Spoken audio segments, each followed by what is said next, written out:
Welcome to the preaching ministry of First Cumberland Presbyterian Church of Chattanooga. This recording is simply the sermon portion of our worship service. To experience our full worship service, we encourage you and invite you to join us Sunday morning at 11 in our beautiful sanctuary located at 1505 North Moore Road.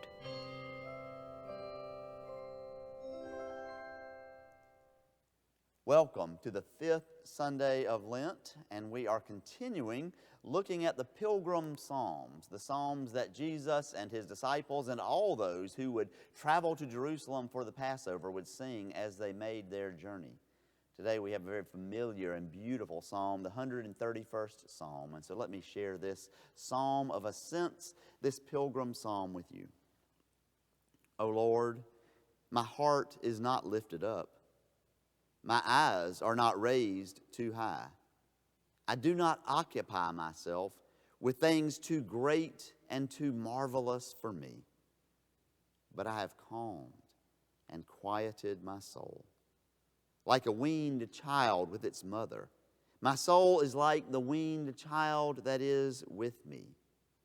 O Israel, hope in the Lord from this time on and forevermore. Last week I was in the car with an out-of-town friend, and almost out of the blue he asked, "Do you ever preach from the book of Numbers?" I thought about it for a moment, and I said, well, I guess every once in a while. I do offer the benediction that's found in Numbers, that priestly benediction, almost every Sunday, but I don't know that I preach from it that much. And he responded, well, I was wondering because there's so much violence in there. And I was wondering what you said about that, particularly when God says to the people to kill off every man, woman, child, even animal in a town. How do you preach that? And I thought for a moment and then said, well, I really just have to go with the book of Hebrews in the New Testament that says that in the past God spoke to our ancestors in many various ways, but that now in these last days God speaks to us through a Son who is the perfect image of God. And so I just have to recognize that they did not have the image of Jesus, and that they knew that they were called to be separate and distinct from other peoples, but they just made a mistake. And they thought that meant that they were supposed to engage in genocide from time to time. But if we condemn genocide today and say that God won't allow genocide today, then we have to condemn genocide in the Old Testament. And he thought about it for a moment, and he just said, wow, that's bold. And I thought for a minute, yeah, that's bold. I'm a bold biblical interpreter. But the more I began thinking about it, and that kind of stuck with me, I realized, no, that's not really bold. Actually, oddly for me perhaps, I'm being almost humble. Because what I'm saying is, I don't have a good answer for that. And I just have to trust somehow that if I use Jesus as the lens through which I view the Scriptures and through which I live my life, I just have to trust that that's the way that God is leading me, and that's what I am supposed to do. And that means that I can't have a good answer for all of those questions. There are also modern questions about why do bad things happen today. And all I can say is, I know that Jesus cares. I know that Jesus calls me to respond however I can to those difficult times. And so in a sense, that is humility, because it's saying I don't have the answers. I just have to find a way to trust in God. And I think in many ways that is what the 131st Psalm is saying to us. It begins, O Lord, my heart is not lifted up. My eyes are not raised too high. I do not occupy myself with things too great and too marvelous for me. There are some mysteries that I can't know, and I'm not going to know, and I don't need to pretend that I know them. I don't have an answer. My answer can only be my eyes aren't raised too high, and I just can't occupy myself with mysteries that are just going to be beyond me. But when I recognize that, trust begins to build between God and me. I am able to trust God more, and that really leads us into singing that second stanza. But I have calmed and quieted my soul. Like a weaned child with its mother, my soul is like the weaned child that is within me. And I love this image of God as a mother holding a weaned child in her arm. And yet, because the child is weaned, the mother also is sending the child out. I really kind of picture a kindergartner or a first grader getting on the school bus for the first time. And mom gives them a big hug and says, I'm proud of you and I love you, and then sends the child off onto the bus. Are they able to completely take care of themselves? Of course not. And the mother isn't sending them out into the wide world all by themselves, and yet the mother is sending them off, and the child can know, Mom loves me, and Mom is proud of me, and I can do this because of that. Even though I don't know everything, I can get on this bus, and I can go to school. A great peace comes over me when I recognize that although I can't understand or explain or know everything, I can trust that God is involved in everything, and that God loves me, and that God even can send me out in the world to do good. As frail as I am, as weak in understanding as I am, God still, like a weaned child, can send me out into the world. And in many ways, I think that leads us to the third and final stanza, if you will, where it says, O Israel, hope in the Lord from this time on and forevermore. When we recognize that God's ways are not our ways, but that God always has the very best intended for us, that God is with us in the wonderful times and the terribly tragic times, that leads us to hope. That's why we are in the season of Lent, because we know we're making our way to Easter, to resurrection, and we know that God is always in the resurrection business, and resurrection is always going to surprise us. It's always going to kind of come out of the blue, and it's always going to be a power that is greater than our own. We can't cause resurrection to happen. Only God can. And that brings us great hope. I think we need to recognize that the hope that we have is not hope that we simply take and harbor for ourselves. But again, like that child being sent out into the world, God sends us out into the world with the hope that we have so that we might share the hope we have with the world. I heard an interview recently with that great preacher, Tom Long, who actually has preached from this pulpit. And in this interview, he was talking about funerals and funerals that are well done. And he says that at every funeral, there are two preachers. And the first preacher is death. And death comes in all big and powerful and seemingly not stoppable. Right there in front of everybody is a casket or an urn. It's obvious. Death is there. And death struts around and death says, I got this one and I'll get every one of you as well. That's the first preacher. And the second preacher is this small in the face of death, frail in the face of death, pastor.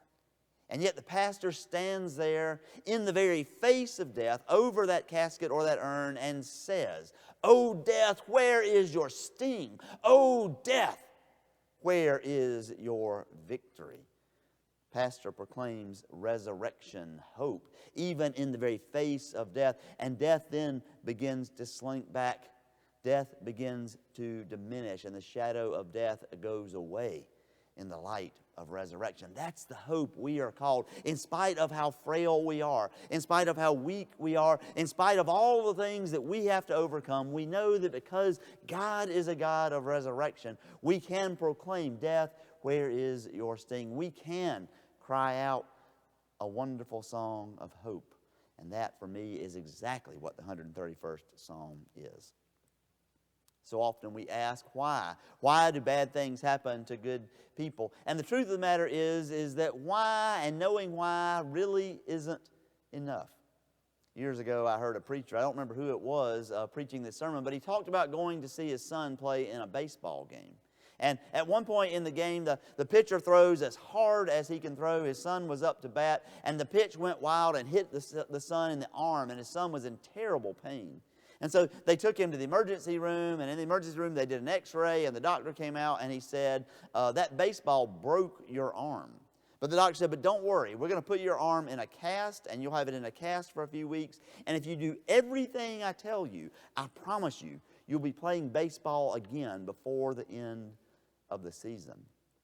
And the preacher said, now if the doctor had come in and said, now I'm going to explain to you why this happened, and went into a great physics lesson about how fast a baseball has to be and the mass of the baseball hitting the arm and the arm not being able to flex enough and whatever, and that broke his arm. The doctor perhaps could have given a wonderful physics lecture, but knowing why would not have made any difference. He still would have a broken arm. Instead, what the doctor said is, I can take care of this. And I can fix this. And if you do everything that I tell you to do, I'll have you back out on that baseball field. That is God's resurrection power. God's resurrection power doesn't necessarily tell us why, but it does say, I have a fix for this, even a fix for death. And so you don't have to worry. You can hope you're going to be on that field again. We are called in big ways, and I think oftentimes in very small ways, of offering God's hope to the world. And when we, in the small, frail way that we have, offer God's hope to the world, we can be amazed how God takes the little bit that we have and turns it into an amazing thing. You may have seen last week on the news, Bridge Chattanooga, our ministry, made it onto the news. Sarah, our director, and one of our graduates, Israel, were interviewed about our Bridge program. And as you probably know, Bridge, it has a very simple mission. It is to give children who might not otherwise have opportunities to have opportunities at outdoor activities. And so we take them and we put them on a horse, or we take them on a hike, or let them learn how to paddle a canoe or ride a mountain bike. And it might seem like, well, big deal. You're just giving these opportunities. That's nice, but what's the deal? Well, the deal is we've learned, and both from science and from experience, that giving children who would not otherwise have these opportunities, the whole world opens up for them in ways that we might not be able to imagine. And they begin to envision perhaps a future that they hadn't envisioned before. They get hope that they didn't have before. In that interview, after they talked about all the wonderful, fun things that they do, the interviewer asked Israel, well, what was your favorite part about Bridge? And I'll have to confess, I was really hoping he was going to say, I loved it when we went to the pastor's house and we rode horses. And I was just waiting. I was hoping he was going to say that. But he said something so much better. He said, my favorite part was when we got to do things that helped other people. And the interviewer was just stunned. And she said, oh, Israel, I didn't expect you to say that. How wonderful that is. But that is an example of how taking our hope and saying how wonderful it can be to be in God's great outdoors and to experience these opportunities can transform people. Israel, as wonderful as those things were, what he really loved was helping other people experience it as well, sharing the hope that he had found. That is God's resurrection power. And so let us this day trust in God even when we don't understand, not lifting up our eyes too high, not setting our hearts on things that are too haughty or trying to understand things that are beyond us. Let us rest in God's loving embrace, and then let us hope in God and feel God sending us out in the world to share that hope both now and forevermore. Amen.